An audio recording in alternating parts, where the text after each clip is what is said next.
jërë ngeen jëf mbokk yi bàyyi xel xibaar yi maraxi fii ci M7 TV tey nag ponk yi ci gën a fës bokk na ci dogal bi nga xamante ni confédération bi ëmb xeetu mbootaay liggéeykat yi fii ci Sénégal te ñu koy woowee kënës jël muy fexe ba këru liggéeykat yi ci Sénégal mën a gis seen bopp ci politique yi nga xam ne nguur gi amal na ko. ci leneen la ñuy wax jëmale ci ndaje mi nga xamante ni tey taskatu xibaar yi amaloon nañ ko ngir ñu bàyyi nëgandiku seen naataango bii di Pape Alé Niang. ñu waxaat ci leneen jëmale ci patapataaral bi nga xamante ñu ngi koy nemmeeku ci audition yi nga xam ne mi ngi jot a am ci diggante Adji Sarr ak Sonko. juriste bi di Aliou Dieng andi na ci ay leeral loolu moo gënoon a fës ci ponk yi nes gis ñu faram-fàcce ko. ci mbiri Pape Alé Niang la ñuy wax li ñu teg ci table bi leer na. bu ñu bàyyiwul nëgandiku seen naataango bii di Pape Alé Niang daañu dakkal di dem ak a wane ndaje yi nga xamante ni nguur gi mi ngi koy amal li ñu xayma ci ay dogal daañu ko def. kuréel gi lënkale taskatu xibaar yi fii ci Sénégal ñoo ngi dànkaafu te amuñu ci lenn lu ñuy seet ndaje mi ñu amal tey ci suba nag fële ca këru taskatu xibaar yi lenn waralu ko lu dul ñu bàyyi taskatu xibaar bi ñu tëj ca juróom-benn fan ci weerum novembre ci prison bu Sébikotane ba léegi wàññi wala sax noppiloo taskatu xibaar yi lañu bëri ci kilifa yi ngi yow wàllu média fësal ci seen kàddu li ñuy xamle mooy boo moywul daañu def journée ba nga xamante ni maanaam journée ba nga xamante ni kenn ci taskatu xibaar du tas xibaar muy journée sans presse. bu ñu fàttalikoo nag Pape Alé Niang door na ab grève de la faim ci àjjuma ba la ñu weesu jamono yi nag dundam mi ngi ci bu baax daanaka mi ngi ci diggante dund ak dee ndax jafe-jafe yi nga xamante ni am na ko ci wàllu wér-gu-yaramam ba tax na président bi Aliou Seck andi naa ci ay leeral li moo xam ne mooy teg nañ lu toll ci fukk ak juróom ci ay avocat ngir ñu mën a layal seen naataango bii di Pape Alé Niang ñu mën koo bàyyi. ci ba tey ci loolee dinañu ko déglu ci àjjuma ji ñu jëm ci juróom-ñeenti fan ci weeru décembre 2022. gis nañu ne li ñu waroon a am ci économie boobu seen entreprise sénégalaise yi amuñu ko. loolu moo tax ñu ne nañ leen waxtaan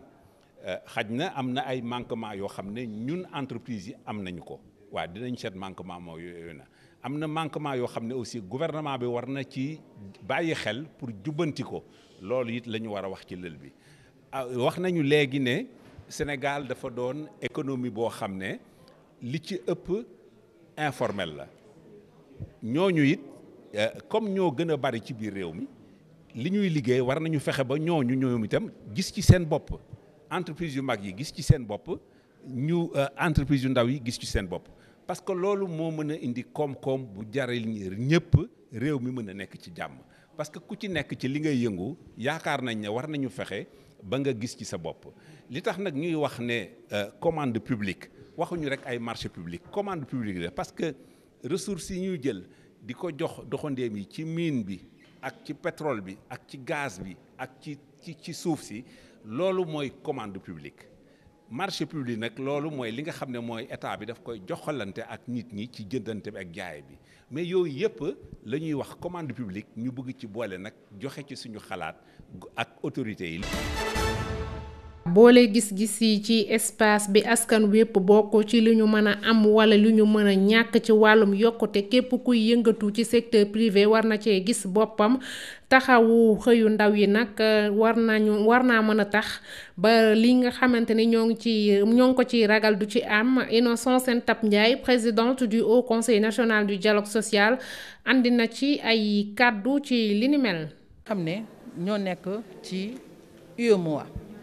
UEMOA mu nekk espace boo xam ne juróom-ñaari dëkk la parce que tey ñun nañuy wax tamit dialogue social transnational transfrontalier parce que nañu gis ne bu ñu àndul ci formulation politique yi chef d'État yi mën nañu waxtaan mais ci suuf les peuples duñu waxtaan te secteur privé mooy peuple bi ndax secteur privé mooy créer emploi te tey bu ñu waxee création d'emploi xëyu ndaw yi la ñu wax xëyu ndaw yi bu amul risques sociaux yi day bëri donc lii du loo xam ne ay discours rek moo ko yor tey Sénégal dañu nar a def ay propositions yoo xam ne transversales yoo xam ne dina englober problématique yëpp jigéen ñi ci la ñu bokk ndaw yi ci la ñu bokk te defe naa monsieur Saër Niang ci propos mu wax na ko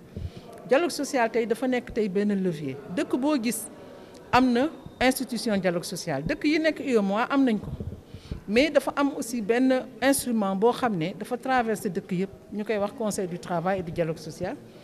yàlla def sénégalais moo fa nekk secrétaire permanent sénégalais moo koy présider depuis 2 semaines moom la ñu jël porté ko à la tête sénégalais moo nekk ci kaw aussi commission de l'UEMOA bi donc am na loo xam ne man damay wax benn kii ñu naan yàlla bu la tàccoo boo feccul rek boobu yow la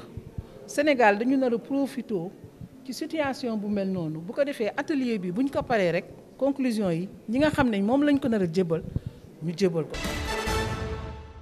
ci mbiri Adji Sarr Sonko la ñuy desandi gémb nag ginnaaw bi leen juge bi di Maham Diallo doon déglu ca bureau patt pataral gi nga xamante ne am nañ ko ci yenn laaj yi ñu leen doon laaj loolee lan lay wundu maanaam lu muy signifier juriste bi nag maanaam ki nekk ci wàllum yoon di wuyoo ci turu Alla Dieng moo ngi ciy andi ay leeral ci jàngale gi yoon tëral ak mbir yooyu kilifa gi di juge d'instruction bi naka la ko gisee.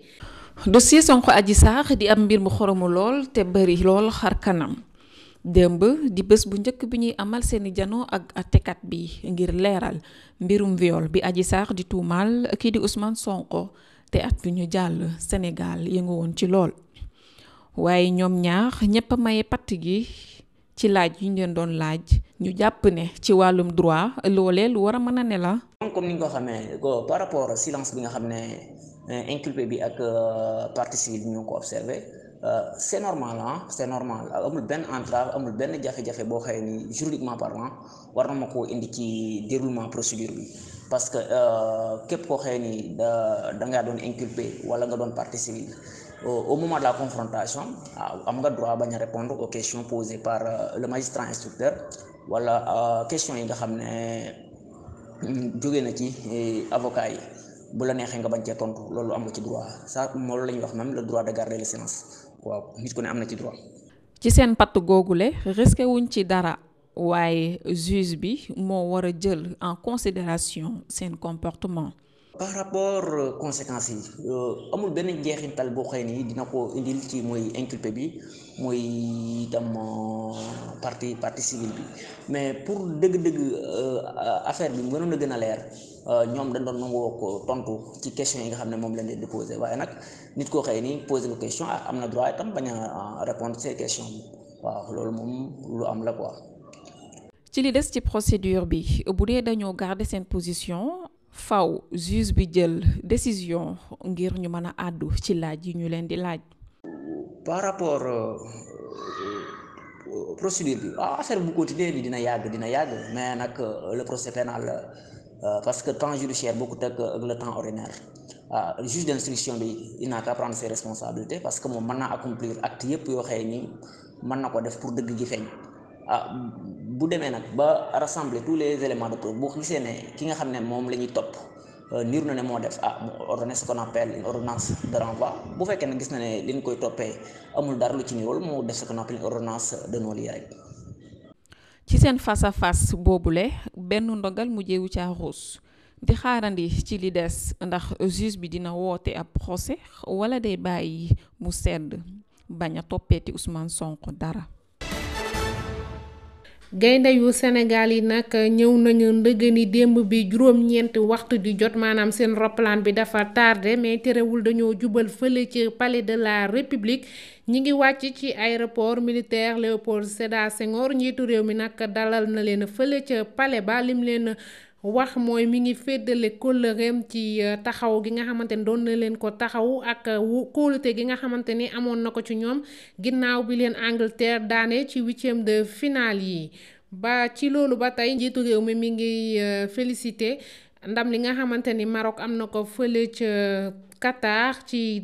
jongante bi doxoon ci digganteem ak Espagne ñu déglu kàddu yi njiitu réew mi yëkkati fële ca palais de la République ci micro suñu naataango yi di Dakar Actu. am naa mbégte lool taxawaat tey ci kanamu gaynde yi ginnaaw bu ñu demee représenter Sénégal ci coupe du monde ci Qatar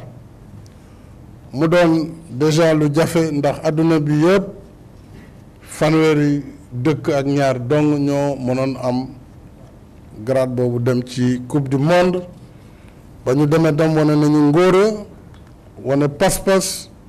wane njàmbaar ba yàlla def ñu bokk si ñu génn ci match poule yi